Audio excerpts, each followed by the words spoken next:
Hey, what's up guys? Tyler here with Secureteam. Today I want to talk about a very interesting discovery that may give us that much more proof that human beings, and I'm talking about people just like you and me, lived millions, possibly hundreds of millions of years ago, and that reinforces the theory, which I've been leaning towards for a while now, which is that the history of Earth is cyclical. Now, cyclical, of course, means recurrent, or something that occurs in cycles, meaning that humans have been here, we've evolved, we had reached our limit in intelligence and technology before something wiped us out. Either it was us, an asteroid, whatever your theory, but we have been here multiple times and have risen from the ashes multiple times. And so the discovery I want to talk about today is this, what's said to be an ancient shoe print that was discovered imprinted in a fossilized rock back in 1917. It's also known as the Fisher Canyon footprint.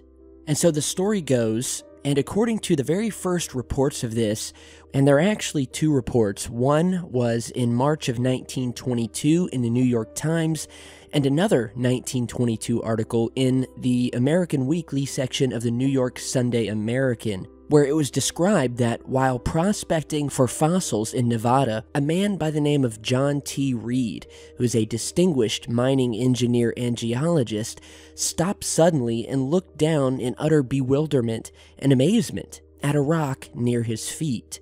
For there, a part of the rock itself was what seemed to be a human footprint. Closer inspection showed that it was not a mark of a naked foot, but was apparently a shoe sole, which had been turned into stone.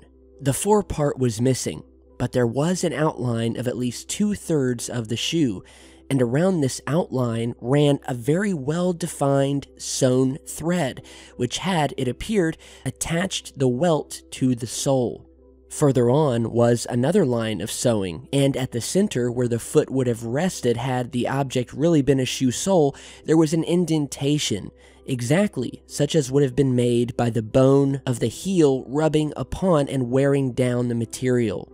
Now, some have dated this shoe print to be upwards of 200 million years old. Others have deemed it to be maybe 5 to 10 million years old. But regardless of the age here, what we do know is that humans, according to science today and everything we know, or at least what we're told in the mainstream, is that humans did not exist millions of years ago. At the most, we're said that they existed maybe hundreds of thousands, but not millions, and especially not hundreds of millions back during the days of the dinosaurs. So an analysis was done of the shoe print through microscopic photography that was carried out later on by the Rockefeller Institute. It was confirmed, to the cries of skeptics and those who said, oh, it's nothing but a natural rock. It was found that it was indeed a heel, and that the fossil seemed to show the presence of 2 rows of stitching, 8.5 millimeters apart, with the twists in the thread clearly visible. Minute crystals of mercury sulfide were also confirmed, which solidified the fossil's antiquity.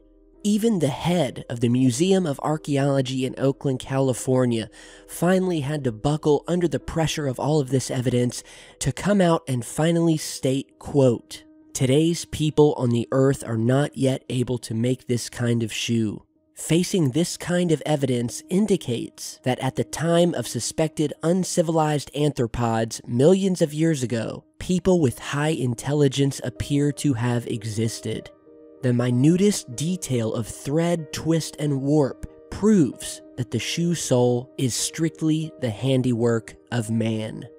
It was also noted that the right side appeared to be more worn down than the left, indicating that the shoe was worn on the right foot. The whereabouts of the fossil today are unknown. However, this is not the first time that a shoe print has been discovered fossilized in a rock. Far from it, in fact. For we had another discovery where in this footprint, it was found that an ancient species called the trilobite had been embedded in the print itself. Now, trilobites are known to have existed between 280 and 320 million years ago. And so a local rock hound by the name of William J. Meister was hunting for trilobites along a hillside near Antelope Springs, Utah in 1968 when he broke open a slab and discovered something curious, an oblong shape that took the form of a human sandal print, along with several fossilized remains of small trilobites.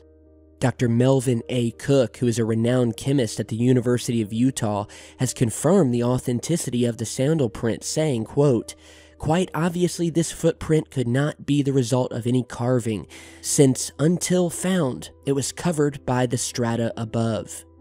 Finally, we have this fossilized shoe print here that was discovered by a school teacher in Urumqi City in 1977. Where once again we have a 10-inch shoe print that is clearly visible, and on the heel portion of said print was found a prehistoric codfish fossil about 5 inches long. And so you put all of this evidence together, and you say to yourself, okay, 1 shoe print could be natural, but 2, and then 3? And then we have to take into consideration all of the other so-called forbidden artifacts that have been discovered over the years, and we're talking about artifacts that are either man-made or artificial that have been found fossilized in rocks and lumps of coal that date back hundreds of millions of years.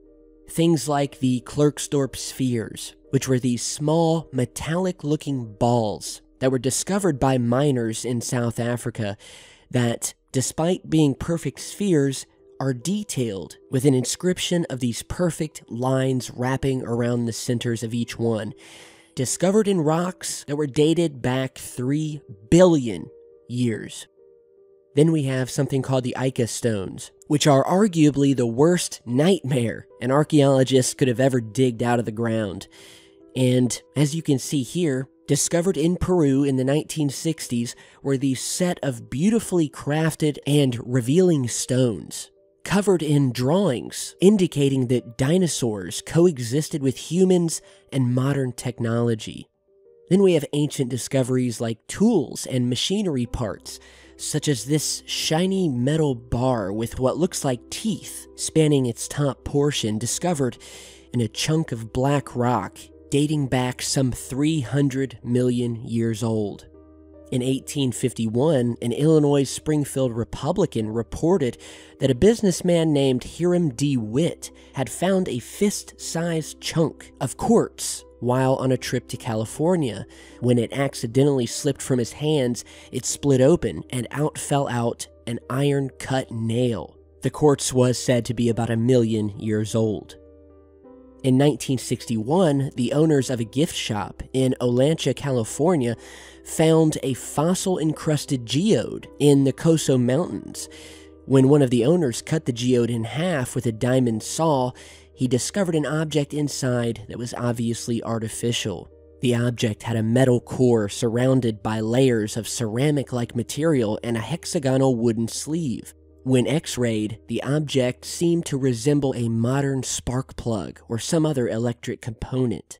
It had been completely encased in a geode that was covered with fossils estimated to be 500,000 years old. And so these forbidden artifacts go on, and I'll post a link in the video description where you can read about some more.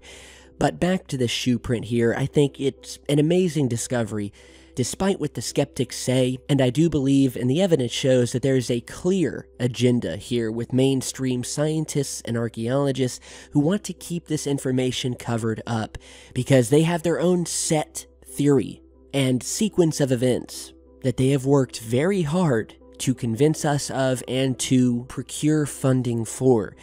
And so any deviations in that, such as these forbidden artifacts, throw a wrench into what we know about modern archaeology and the history of the Earth. And for that reason, the speaking about these artifacts will likely forever be forbidden. So with that, let me know what you guys think. Thanks for stopping by today, and I gotta say, we are very close to 1 million subscribers. It's totally awesome. Thank you guys again. I love you all. Be sure to stay tuned. I've got a lot more coming, and I will see you back in just a bit. Stay safe, guys.